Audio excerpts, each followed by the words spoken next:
Esto es la boca que hubo, esto los besos, ahora solo la tierra, tierra entre la boca quieta. María Mercedes Carranza, El canto de las moscas. Contra la gramática del exterminio. Ningún país que haya sobrevivido a la guerra debería permitir que un candidato presidencial convierta el verbo destripar en promesa política. No porque las palabras por sí solas maten, sino porque las palabras imaginan antes de que los hechos ocurran, abren camino, fabrican una sensibilidad y posibilitan una realidad. Por eso el verbo destripar no es simplemente una exageración de campaña. Destripar es abrir por la fuerza lo que está vivo, sacar hacia afuera lo que debía permanecer protegido, convertir un cuerpo en una herida abierta. Es partir en dos una existencia, despojarla de su misterio y maravilla, reducirla al escarmiento. En política, esa imagen no anuncia una controversia democrática, anuncia el deseo de destajar al adversario, de romperlo ante los demás, de dejarlo sin rostro, sin duelo, sin legitimidad. No busca discutir con quienes pensamos y actuamos distinto, busca convertirnos en vísceras. A mediados del siglo XX, durante la violencia, el llamado corte de franela convirtió el cuerpo del adversario en un mensaje público. No bastaba matar al liberal, al comunista, al chusmero, al señalado por pensar y sentir distinto. Había que marcarlo, había que volver su muerte una advertencia para los vivos.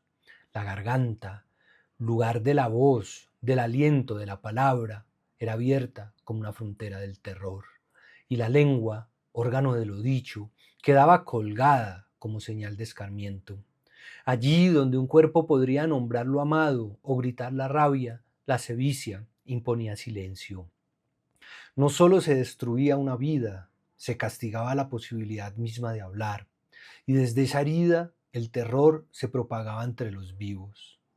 El verbo destripar, pronunciado hoy desde una campaña presidencial, no resuena en el vacío. Ruge sobre una historia que sabe exactamente qué ocurre cuando sectores privilegiados de la sociedad, acostumbrados a proteger sus intereses con violencia, empiezan a mirar al adversario como algo que se puede destajar, exhibir, desechar. Colombia conoce un repertorio largo de terror y muerte. Lo ha contado cuerpo a cuerpo, lo ha contado en fosas, en expedientes, en madres que buscan, en niñas y niños arrancados de la infancia, en pueblos vaciados por el miedo y en nombres que todavía esperan volver a casa. La Comisión de la Verdad estimó 450.664 personas asesinadas por causa del conflicto armado entre 1985 y 2018. 121.768 personas desaparecidas forzosamente entre 1985 y 2016. 50.570 víctimas de secuestro entre 1990 y 2018 y 16.238 casos de reclutamiento de niñas, niños y adolescentes entre 1990 y 2017. La JEP, por su parte, estableció inicialmente que por lo menos 6.402 personas fueron asesinadas ilegítimamente para ser presentadas como bajas en combate entre 2002 y 2008. Hoy, en el universo provisional actualizado del caso 03, identifica 7.837 víctimas únicas de muerte ilegítimamente presentadas como bajas en combate entre 1990 y 2016. Y el Centro Nacional de Memoria Histórica advirtió algo todavía más insoportable. Aproximadamente el 80% de las víctimas mortales del conflicto armado fueron civiles, es decir, cerca de 8 de cada 10 personas asesinadas no estaban en combate. Y las cifras no pertenecen únicamente al pasado. Aunque el país ha cambiado, aunque los procesos de paz han abierto caminos reales para la verdad, la reparación y la vida en muchos territorios, la incesante noche no ha terminado. También es cierto que por primera vez un gobierno de izquierda y de ideas progresistas puso en el centro de la conversación pública los derechos individuales y colectivos, las reformas sociales, la disminución de la pobreza, la justicia social y la dignidad como horizonte político. Pero ningún país se salva por milagro, ni por obra y gracia de un Mesías. No existe una patria milagro. Existen procesos históricos de largo aliento, frágiles, contradictorios, expuestos a errores, torceduras y disputas, como cualquier gesto humano. Nuestro camino viene de lejos, viene de siglos de exterminio, persecución, racismo, exclusión, despojo y desigualdad. Viene también de generaciones de personas trabajadoras, soñadoras y solidarias que han puesto el cuerpo, la dignidad y la rabia para abrirle paso a un país donde la vida no sea un privilegio de unos pocos. Todo lo ganado hasta ahora, cada derecho, cada espacio de participación, cada reconocimiento, cada posibilidad de justicia, es fruto de la lucha y la organización popular. Nada ha sido regalado. Cada posibilidad ha sido exigida y defendida. Ha costado muertos, exterminios, desplazamientos, cárcel, miedo y dolor.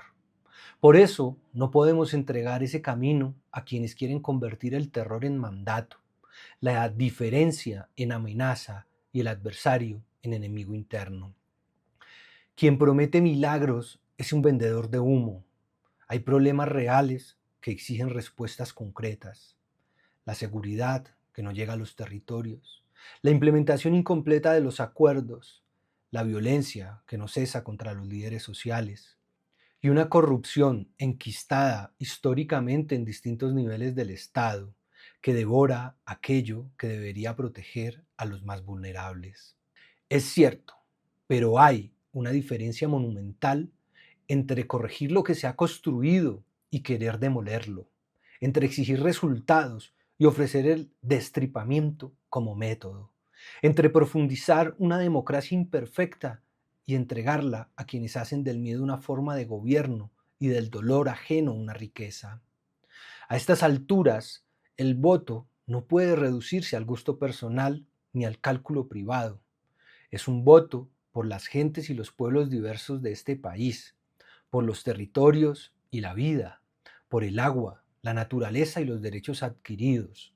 Es también un voto contra la destrucción, el autoritarismo y la vieja tentación fascista de llamar orden a la violencia. Cuando alguien que aspira a gobernar este país pronuncia el verbo destripar como si fuera una promesa y lo hace con gestos militares autoritarios, asusando una guerra que no va a pelear con su propio cuerpo, no habla sobre una página en blanco. Destripa sobre una tierra que todavía sangra, sobre pueblos que han puesto los muertos mientras otros ponen las órdenes, los discursos y las banderas. Ante el fascismo y la destrucción, siempre del lado de la vida y la creación, por los territorios, por los pueblos que los habitan y los defienden, por quienes no renuncian a la memoria, a la dignidad ni a la rebeldía, porque no hay futuro posible sobre el miedo y el despojo.